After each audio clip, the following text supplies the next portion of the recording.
Earth has everything we need to survive. Everything out here, from the metal to the gases to the plastics, all that stuff came directly from Mother Nature. So if we don't begin to start giving back to Mother Nature and doing it in the right manner, then we're definitely gonna have things in a topsy-turvy situation that's gonna be a slippery slope for us as human beings. Man, teach. So today we're with Lelo of Outdoor Fresh Farms. He just did a workshop with Chris Lemons of Gratitude Botanical, and we are at Love is Love Farm, and this is an amazing acreage of amazing work being done by a farmer named Joe Reynolds and his entire crew, Monica and Judith and Rusty, and just a bunch of great people, Demetrius. This is a great space. Y'all check it out. Thank you for watching and knowing what we're doing. Peace and Outdoor love. Fresh, baby. Grow where you are. Appreciate it, man. Yeah, man. You know how it do. Yes. All right, welcome y'all. We here with Lelo Jones of Outdoor Fresh Farm. Yeah. We just want to give y'all a little history lesson. Lelo and I met in Southwest Atlanta in the streets of the SWAT. He was driving through, he saw the garden. Right. He stopped, we started chopping it up, and it's been a beautiful transition ever since. One of the things we want to talk to Lelo about is the industry of this work, because a lot of us know how to do animal husbandry, a lot of us know how to do the planting, but the industry of the work is where we all can benefit from collaboration. So when we started our relationship with Lelo, we invited him to events, then we also invited him into boardroom meetings. Yes. And there's a difference in those spaces. Lelo is a master with the language. He really has a good grasp of the vocabulary in the agricultural space. So we want to ask you just a little bit about how the Outdoor Fresh Farm is coming. It's been how many years now? Man, Outdoor Fresh Farm, I think we like on our 5th year now. You know what I'm saying? We have had a lot of major changes from where we met. Then we had the space over there on Camden Road, got kicked out of there. You know what I'm saying? Now we in the hood over there by Hollywood Road and Mary George, down in the gully. You know what I'm saying? And it's a 1/4 of an acre, but we still making it do what it do.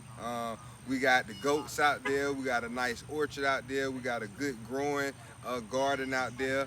I've been doing a lot of ingenuity methods that I learned from you. You know, how you showed me how to grow the tomatoes on wires, you know what I'm saying, and using the trellis system to maximize that space, because as you always say, like the company, grow where you are. No matter where you are, if you can put your mind to it and be creative enough, you can also create some sustainability for yourself.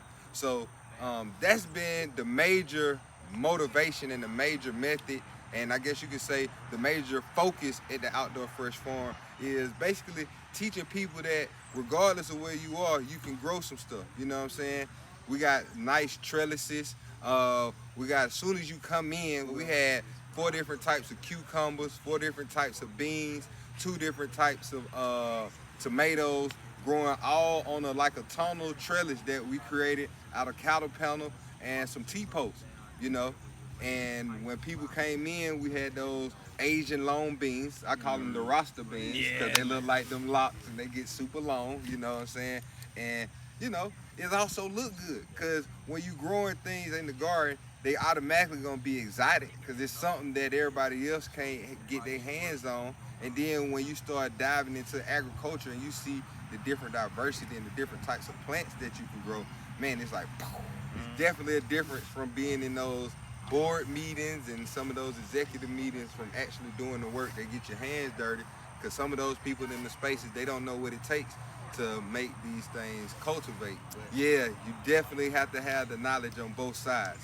So in that, to kind of round out that, if you're talking to your young niece, your young nephew, brothers in the community, sisters in the community, and they see what you're doing, and they see it through Instagram, they see it through social media, and they're like, yo, this is what it is, I want to be a part of this.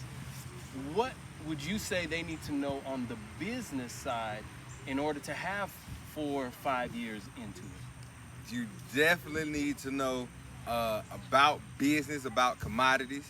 You definitely need to know about selling, because at the end of the day, whether you're selling a product or you selling the knowledge, you still are selling something to people. You know, you got to learn how to, like they say, reverse engineer some things. You know what I'm saying? You got to know where your end game is and then work it back to where you are now. and chart your way up to that. And from there, depending on where you are, you definitely need to know the legislations, the laws, what you can and cannot have. If you're in an agricultural environment that is free agriculture, meaning that you can just go in your backyard and put cows or whatever out there as long as you're following the regulations.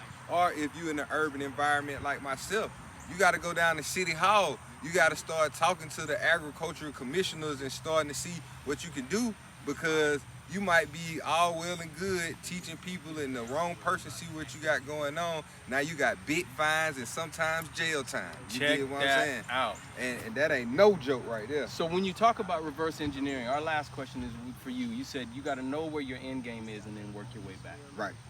Are you willing to divulge the end game of Outdoor Fresh Farm? Lelo Jones is the end game, and where you're wanting to go?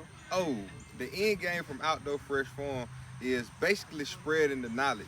You know what I'm saying? Making agriculture, making nature, making sustainability cool, so that people can then change their mindset, so we can help combat this global warming, can help get Mother Nature back in balance, because us as human beings, we have been living in such a way that we haven't been thinking about nature. And a lot of people, they're 1, 2, maybe 3 generations removed from their family members working on farms such as this one we're on now, and their family actually growing their own food and living off that food and living off the medicine that they grow from nature. Because as we know, that the earth has everything we need to survive. Everything out here, from the metal to the gases to the plastics, all that stuff came directly from Mother Nature.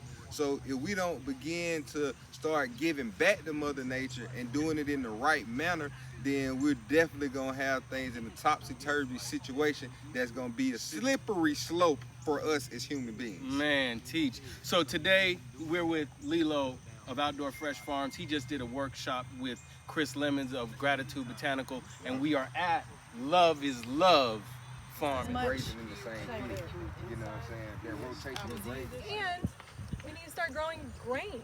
Yeah. We need to learn how to grow stuff that's going to fill people's Yeah, bellies. yeah. I mean, especially like the wheats, the oats, all that is made Sorghum. with sorghum. I mean, but some of that stuff we grow so easily here in Georgia, but they just don't teach us about that. You know How to what I'm saying? process. There's some videos on the internet of how these sorghum farmers make the syrup. Uh-huh.